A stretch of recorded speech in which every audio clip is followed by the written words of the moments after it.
The highlight of this week was the visit of Deputy Prime Minister and Foreign Minister Senator Muhammad Ishaq Dar to Beijing, China, where he co-chaired the 5th Pakistan-China Strategic Dialogue with Chinese Foreign Minister Wang Yi. He also held meetings with Chinese Vice Premier Ding Xuexiang, Minister for IDCPC, and Minister for Finance. The two sides reached consensus to collectively take measures to safeguard their common interest, promote the socio-economic development of the peoples of the two countries, and work together to promote peace, development, and prosperity in the region. The two sides will enhance exchanges at all levels, deepening experience sharing in state governance, and further enhance cooperation in all areas. The two sides will work together to forge an upgraded version of CPEC by jointly building a growth corridor, a livelihood-enhancing corridor, an innovation corridor, a green corridor, by aligning them with Pakistan's development framework and priorities. Together, we will accelerate progress on major connectivity projects, including upgradation of ML1, the Gwadar Port, realignment of KKH Phase 2, strengthen cooperation in agriculture, industrial parks, mining, and information technology. The two sides underscored the importance of maintaining peace and stability in South Asia and the need for resolution of all outstanding disputes and their opposition to any unilateral action. The Chinese side reiterated its principled position on the Jammu and Kashmir dispute and for its peaceful resolution in accordance with the UN Charter, relevant UN Security Council resolutions, and bilateral agreements. The two sides will also strengthen communication and coordination on the situation in Afghanistan. We call for concerted efforts for the international community to encourage Afghanistan to build an inclusive political framework, adopt moderate policies, pursue good neighborliness, and firmly combat terrorism, including not allowing its territory to be used for terrorist acts. On 15th of May, Pakistan and Latvia held the 6th round of bilateral political consultations in Islamabad. Additional Foreign Secretary Europe, Ambassador Shafkat Ali Khan, and Deputy State Secretary, Political Director of the Ministry of Foreign Affairs of Latvia, co-chaired the talks. The two sides reviewed the wide spectrum of bilateral relations and discussed opportunities for further cooperation, especially in trade and investment, energy, education, parliamentary exchanges, education and technology, and labor mobility. The two sides also explored opportunities for trade and investment, particularly in clean and green energy, climate change, and IT sectors. Additional Foreign Secretary for the UN and OIC, Ambassador Syed Haider Shah, and the US Department of State Coordinator for Counterterrorism, Ambassador Elizabeth Richard, co-chaired the Pakistan-US Counterterrorism Dialogue on 10th of May in Washington, D.C. Discussions focused on collaboration, technical expertise exchanges, investigative assistance, border security, and training of police and responders. The two sides committed to increasing communication and continuing joint efforts to combat violent extremism. Pakistan and the United States recognized that countering ISIS Khorasan and TTP and other terrorist organizations will enhance regional security and serve as a model for cooperation. The 6th round of Pakistan-UK dialogue on arms control and non-proliferation was held in Islamabad on 15th of May. Additional Foreign Secretary, Arms Control and Disarmament, Ambassador Mohammad Kamran Akhtar, led the Pakistan side, while the UK side was led by Director, Defense and International Security at the Foreign, Commonwealth and Development Office of the United Kingdom.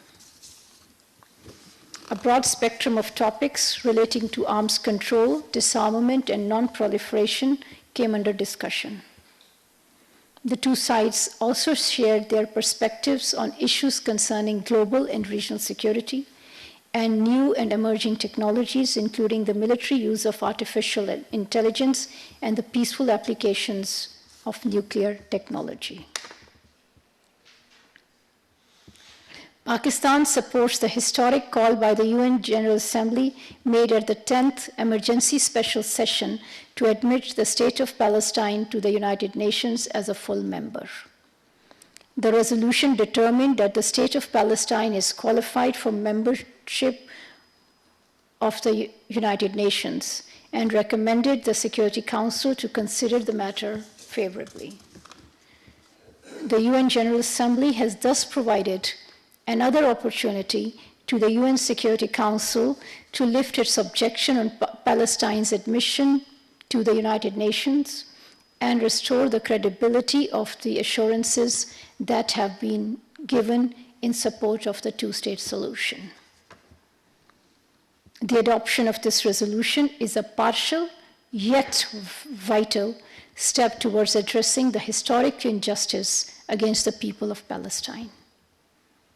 We sincerely hope that it would facilitate the revival of the peace process to realize the establishment of a viable and contiguous Palestinian state along the 4th June 1967 borders with Al-Quds al-Sharif as its capital.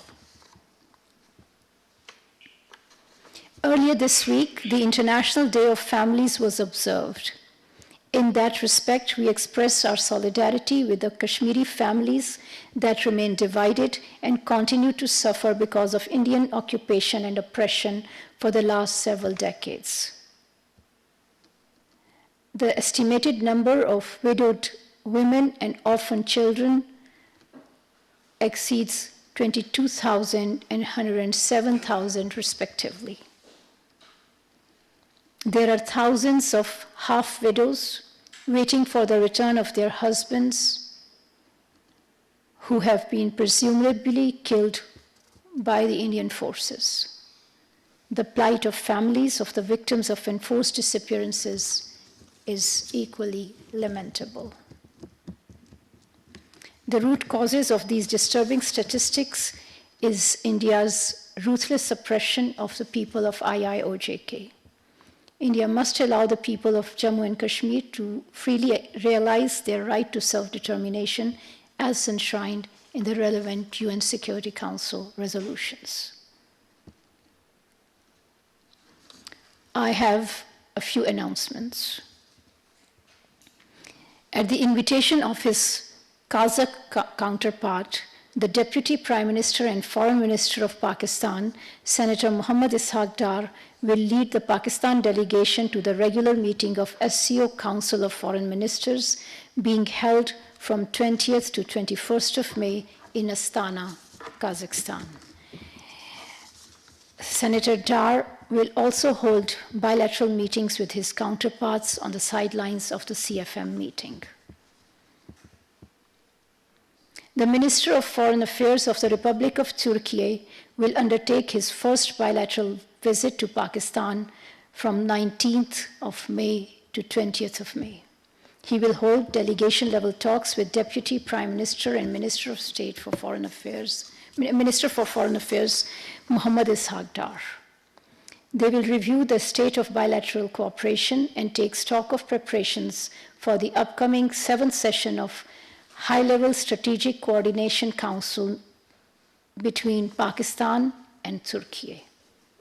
Foreign Minister Fidan will also call on the Prime Minister of Pakistan and the Speaker of National Assembly and Chairman Senate.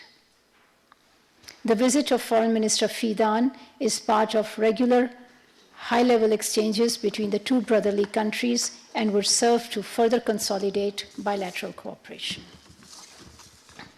And lastly, the Secretary General of SAARC, Muhammad Ghulam Sarwar, will visit Pakistan from 20th to 24th of May. This will be his maiden visit to Pakistan, as is customary for a new SAARC Secretary General to pay introductory visits to all member states.